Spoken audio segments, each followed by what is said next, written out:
टूनी के शव के पास बैठी डोरा चिड़िया रो रही थी। वो मदद की गुहार लगाने लगी। कोई मेरी मदद कर दो, मेरी सहेली यहाँ बेहोश पड़ी है, उसमें कोई हलचल नहीं, उसे अस्पताल पहुँचाने में कोई मेरी मदद कर दो। यूँ सहायता के लिए आवाज लगाने लगी, पर कोई उनकी सहायता करने नहीं आया। ऐसे निस्सहाय परिस्थिति को डोरा सहन नहीं कर पाई और उसने वहीं के वहीं दम तोड़ दिया। इस तरह दोनों सहेलियां चल बसी। आखिर ये दोनों कौन थी और इनके साथ ऐसा क्या हुआ था, ये जानने के लिए हमें कुछ महीने पीछे जाना होगा। कुछ महीनों पहले माता पिता के खो जाने पर टूनी गौरैया अनाथ हो चुकी थी। टूनी जब भी किसी से मदद मांगने के लिए जाती तो वे सभी उससे गलत इरादे से ही बात किया करते। टूनी बहुत उदास हो जाया करती और पेड़ की डाल पर बैठकर रोने लगती। माँ, बाबूजी, मुझे बहुत भूख लगी है, पर मुझे खाना खिलाने वाला कोई नहीं। यूँ आसमान की ओर देखकर रोने लगती। तभी कहीं से उड़ती हुई भीख मांगने वाली डोरा चिड़िया उसके पास आई। लगता है तुम्हें बहुत भूख लगी है। अगर तुम बुरा न मानो तो मेरे पास थोड़ा अन्न है, क्या तुम खाना चाहोगी? हाँ, मैं खाऊंगी, मुझे बहुत भूख लगी है। डोरा ने अपने पास रखा खाना उसे दिया। टूनी खुश होकर खाना खाने लगी। तुम्हारा बहुत बहुत धन्यवाद, सही समय पर आकर तुमने मेरी भूख मिटाई। वो सब तो ठीक है, पर क्या तुम्हारा अपना कोई नहीं? तुम यहाँ अकेले क्यों हो? तब आंसू बहाते हुए टूनी ने कहा, मेरे माँ बाबूजी कोई भी नहीं है। हाल ही में एक एक्सीडेंट में वे चल बसे, मैं अकेली हूँ। यूँ अपनी कहानी बताते हुए टूनी रो पड़ी। वैसे आप भी अकेली लगती हो, आपका कोई नहीं? मेरा भी कुछ ऐसा ही है। मेरे अपनों ने मुझे नौकरानी बनाकर रखा था। मेरे माँ बाबूजी के देहांत के बाद मैं हमारे चाचा के पास रहती थी। मैंने भी अपने जीवन में बहुत दुख सहे हैं। ये कहते हुए जब डोरा ने आंसू बहाए तो टूनी ने उसे गले से लगाकर उसे सांत्वना दी। हम जैसे अनाथों की कोई सहायता नहीं करता, अब हम दोनों ही एक दूसरे का साथ देंगे। समय के साथ उन दोनों में अच्छी दोस्ती हुई। वे दोनों साथ में भीख मांगने के लिए निकलते। उन दोनों को साथ देखकर कई पक्षियां उन पर हंसने लगते, उनके बारे में गलत बातें किया करते। तुम दोनों देखने में इतने अच्छे हो, जब हाथ पैर सलामत है तो कोई काम क्यों नहीं कर लेते? आपके लिए ये सब कहना आसान होगा, पर आप हमारी जगह रह कर देखिए, हमारी जिंदगी कितनी मुश्किल है। भूख से तड़प रहे हमें कोई काम नहीं देता। काम मांगने जाओ तो हमारा अपमान कर, हमें भला बुरा कहकर हमें वापस लौटा देते हैं। यूं जब रोते हुए उन दोनों ने कहा तो सभी का शर्म में सर झुक गया। यूं ही दिन गुजर रहे थे। टूनी की सेहत खराब रहने लगी, इसीलिए वो उदास रहने लगी। डोरा अकेली भीख मांगने जाती और जितना खाना मिलता वे दोनों बांट कर खाया करते, पर टूनी की हालत बहुत बिगड़ रही थी। फिर भी उसने किसी तरह हिम्मत जुटाई। तुम अकेली मेहनत कर रही हो, मैं भी तुम्हारे साथ चलती हूँ। ये तय कर वे दोनों भिक्षा मांगने बाहर निकले। तब अचानक टूनी जोर से चिल्लाई और बेहोश होकर जमीन पर गिर पड़ी। क्या हुआ दोस्त? दोस्त तुम्हें क्या हुआ? यूं आवाज देकर उसे उठाने की कोशिश करने लगी, पर टूनी नहीं उठी। डोरा ये जान गई थी कि टूनी अब चल बसी है। अब तुम भी नहीं रहोगी तो मैं कैसे जीऊं? टूनी, एक बार आंखें खोलो ना। यूं सीना ठोक ठोक कर डोरा रोने लगी। वो ये दर्द बर्दाश्त नहीं कर पाई और इस सदमे से वो भी चल बसी। यूं लावारिस पड़े उनकी लाश को देखकर आसपास के पक्षियों ने कहा, बेचारे, इन दोनों ने बहुत मेहनत कर भिक्षा मांगकर जैसे तैसे अपना गुजारा किया था। इनकी मौत के पीछे हमारा भी उतना ही हाथ है, क्योंकि जब वे दोनों भूख से हमारे पास आए थे तो माँ की तरह उन्हें हमें खाना खिलाना चाहिए था, पर हमने बड़ी क्रूरता से उन्हें ठुकराया। दो बेसहारा मासूम पक्षियों की जान हम ही ने ली है। हम हत्यारे हैं। यूं पछतावे में चील रोने लगी। उसकी बातें सुनकर पास में खड़े पुरुष पक्षियों को भी शर्मिंदगी हुई। उन सभी पक्षियों ने मिलकर उन दोनों के अंतिम संस्कार की विधि पूरी की। जैसा उन दोनों के साथ हुआ वैसा आगे कभी किसी के साथ ना हो, इसलिए उन्होंने एक बड़े से बोर्ड पर उन दोनों की कहानी लिखी और उसे जंगल की ऐसी जगह पर रखा जहाँ से सभी की उस पर नजर पड़े। इस तरह उस जंगल में अब बेसहारा पक्षियों की मदद के लिए सभी आगे बढ़ने लगे। एक सुंदर से जंगल में तरह तरह की पक्षियां रहा करती थी। एक दिन छोटू तोता ने मन ही मन सोचा, आज घर में खाना बनाने के लिए कोई सब्जी नहीं है, जल्दी से ही अपनी सहेली टोनी गौरैया के पास जाती हूँ और कुछ सब्जियां ले आती हूँ। ये सोचकर छोटू तोता तुरंत उड़ती हुई अपनी सहेली टोनी गौरैया के पास गई। टोनी गौरैया ने जैसे ही उसे देखा, अरे दोस्त तुम आ जाओ, सही समय पर आई हो, अभी अभी ताजा ताजा सब्जियां आई है, तुम्हें जो चाहिए वो ले लो।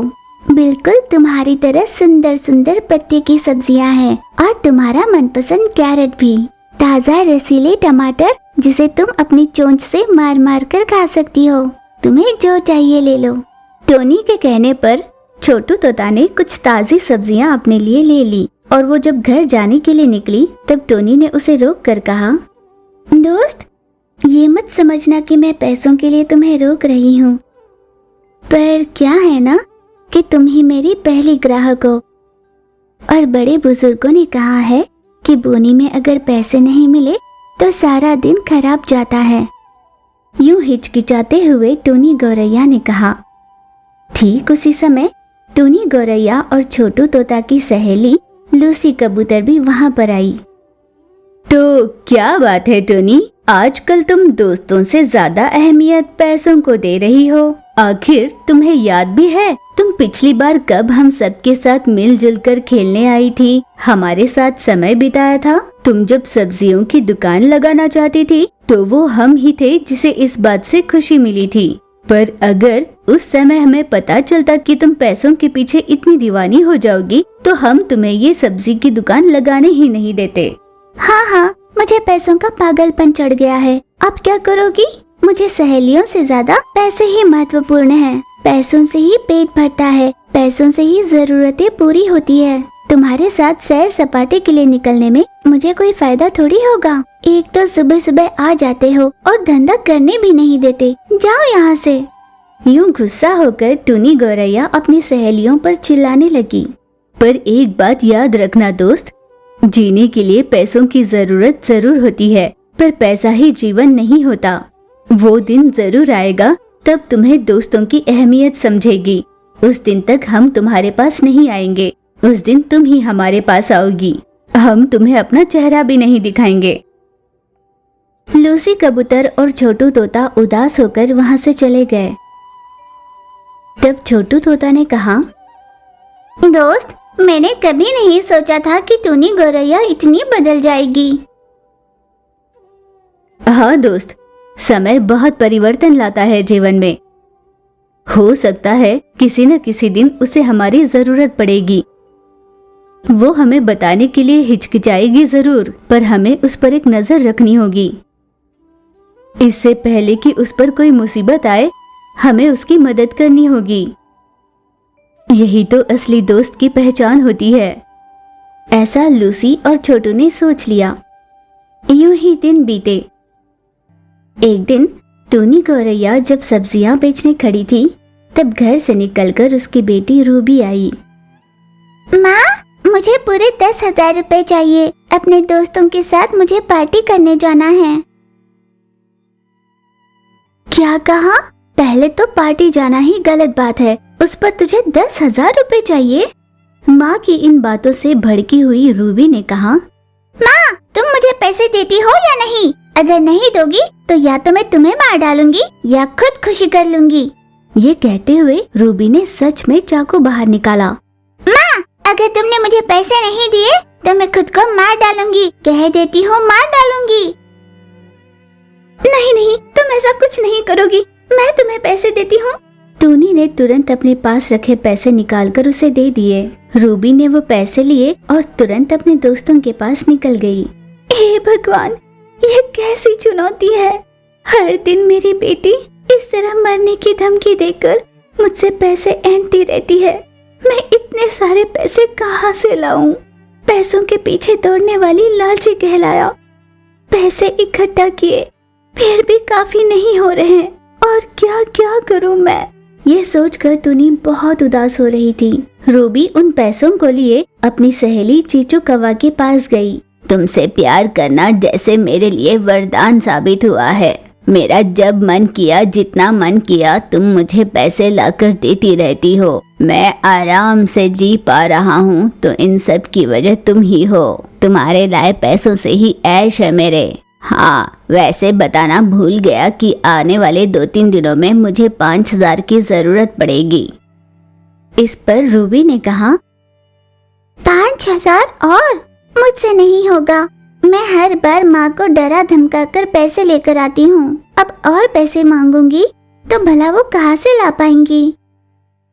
अगर तुम मुझे पैसे नहीं दोगी तो तुम्हारी राह देख रही, तो लंबे समय से तुम्हारी राह देख रही मही को अगर मैं तुम्हें बेच दूं तो मुझे मन चाहे पैसे मिलेंगे। आगे तुम्हारी मर्जी। ऐसे चीचू कौवा ने कहा। चीचू की बातों से रूबी को बहुत गुस्सा आया था।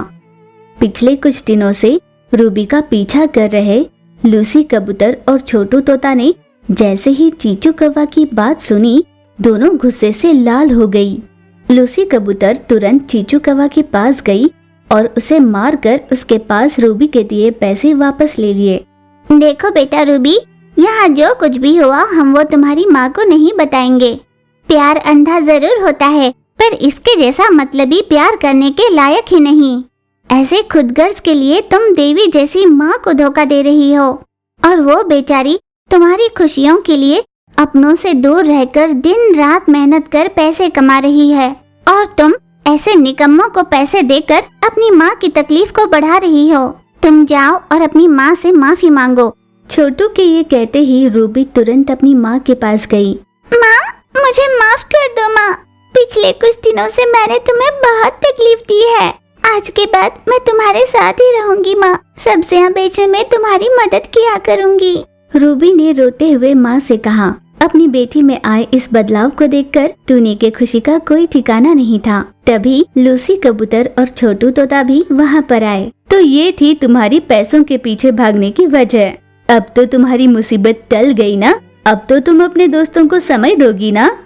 हमारी दोस्ती कबूल है ना? ऐसे जब लूसी ने कहा तो वहाँ खड़े सभी उसकी बात सुनकर हंसने लगे।